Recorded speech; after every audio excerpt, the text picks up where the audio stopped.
नमस्कार, मी स्वाती छत्रे मायदेव आणि कुतूहल विथ स्वातीमध्ये आपण डॉक्टर गानू यांच्याबरोबर स्वयंपाकघरातील भांडी आणि आपले आरोग्य अशी जी मालिका करतोय, त्या मालिकेतला आजचा चौथा भाग आहे. या मालिकेतला पहिला भाग आपला होता विषारी भांडी, ज्याच्यामध्ये आपण पारंपरिक धातूच्या भांड्यांचा वापर करताना विशिष्ट काळजी जर घेतली नाही, तर काय अपाय होतात ते पाहिलं आणि काय काळजी घ्यायची ते पाहिलं. त्याच्यानंतर दुसरा भाग जो होता, त्याच्यामध्ये आपण बघितलं होतं, की मायक्रोवेव्हमुळे कॅन्सर होत नाही.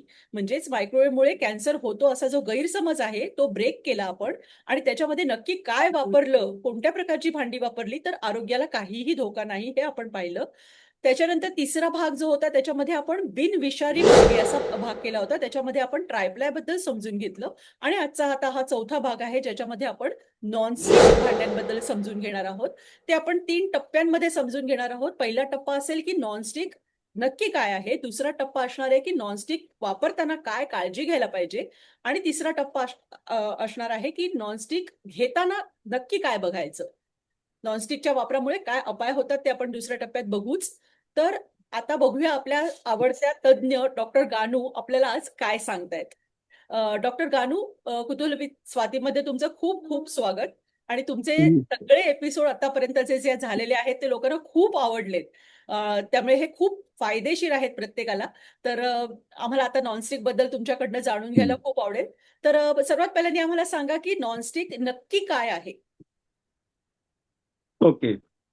आपण पहिला जो भाग केला त्याच्यामध्ये आपण म्हटलं नॉनस्टिकचं, तेव्हा मी म्हटलं होतं की नॉनस्टिकचं सुरुवात कशी झाली तर आपल्या बिडाच्या तव्यापासून झाली. आणि तेव्हा आपण बिडाच्या तव्याला तेल लावलं आणि तेल लावल्यानंतर तो चुल्यावर किंवा स्टोव्हवर गॅसवर तापवल्यानंतर त्या तेलाचं पॉलिमरायझेशन झालं. हं. मल्टिपल युनिट झाली आणि त्याचा एक थर तव्यावरती आला. आणि बिडाच्या तव्याला जे आपल्याला छिद्र असतील ती बुजली त्याच्यामुळे. आणि ते आपण अनेक वर्ष वापरलं. पण त्याच्यानंतर झालं काय की आता फूड टेक्नॉलॉजी इंडस्ट्रियलिस्ट आणि यांचं सतत काही ना काहीतरी विचार चालू असतो. तर 1940च्या सुमाराला हे पॉलीफ्लोरिनेटेड कंपाऊंड शोधून काढली गेली.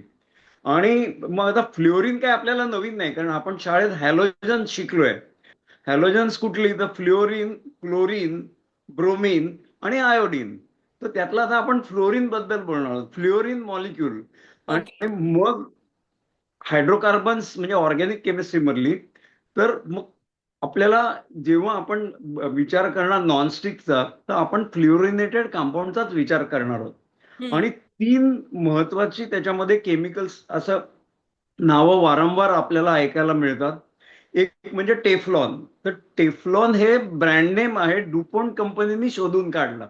अच्छा. आणि त्याला अनेक वर्ष झाली आता. तर तो टेफ्लॉन हा ब्रँड नेम आहे. पण त्याचं नाव आहे पॉलीटेट्राहायड्रो इथिलीन. म्हणजे PTFE असं जे म्हणतात शॉर्ट फॉर्म, तेच टेफ्लॉन. तर तो प्रकार, त्याची भांडी टेफ्लॉनची असतात. आणि हं. टेफ्लॉन सेफ आहे हे पहिलं सांगून टाकतो, कारण नंतर मग ते मुख्यच गोष्ट राहिली असं नको. पण मग प्रॉब्लेम कुठे आला तर जवळजवळ 10,000 पेक्षा जास्त अशी ऑर्गॅनिक कंपाऊंड फ्लोरिनेटेड आहेत. 10,000 पेक्षा जास्त आहेत. बापरे! हं, हं. हा. आणि त्याला म्हणतात for ever chemicals. For ever chemicals म्हणजे जी डिस्ट्रॉय होत नाहीत. अच्छा. आणि मग ती हीट रेझिस्टंट आहेत, म्हणून मग असा विचार झाला की त्याचा कोट बनवला तर काय होईल. हं.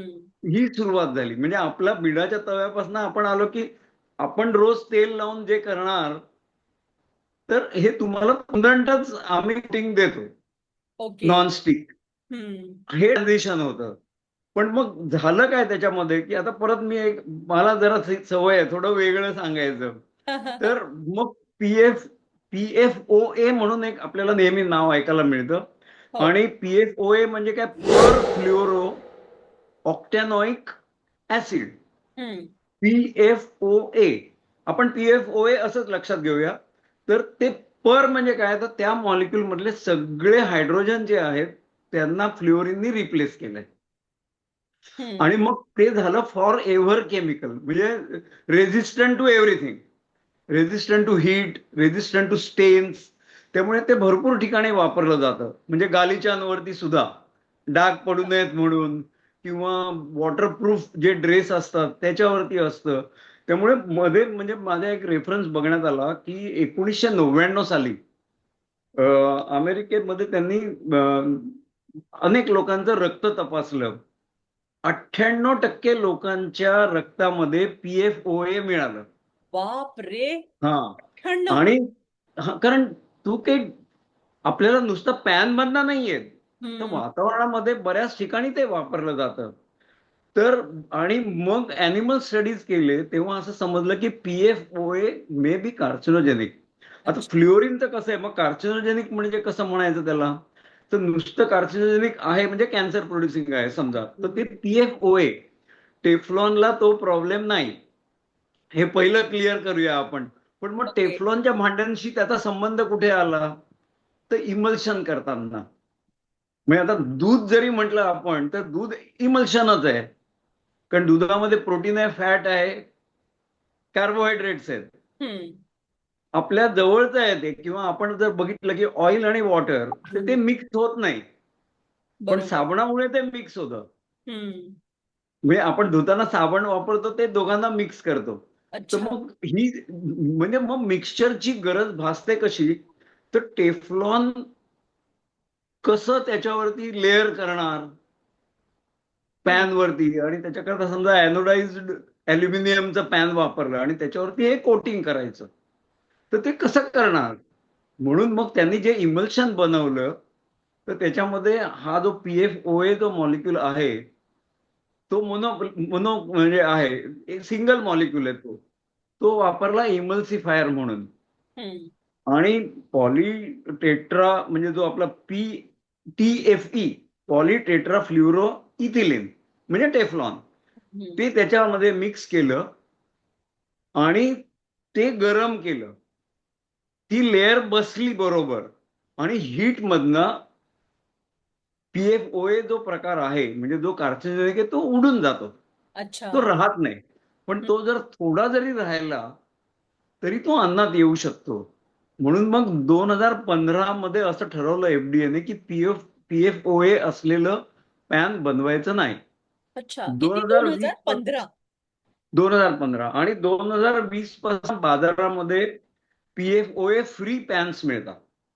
ओके. म्हणजे आता जी टेफ्लॉन पॅन्स आहेत त्याच्यामध्ये ते नसतं. जुनी पॅन्स असतील त्याच्यामध्ये असू शकेल, पण हम्म. ते नसतं.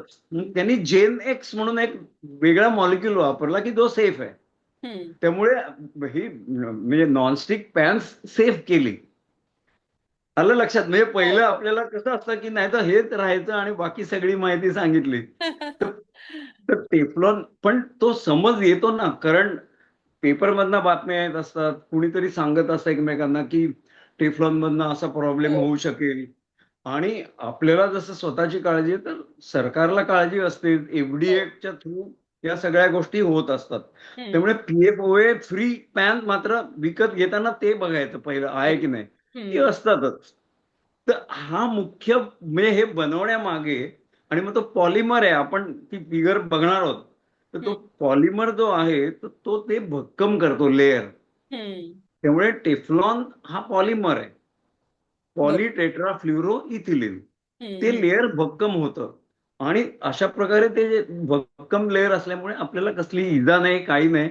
आणि PFOA फ्री असल्यामुळे शरीरात जाण्याची शक्यता नाही.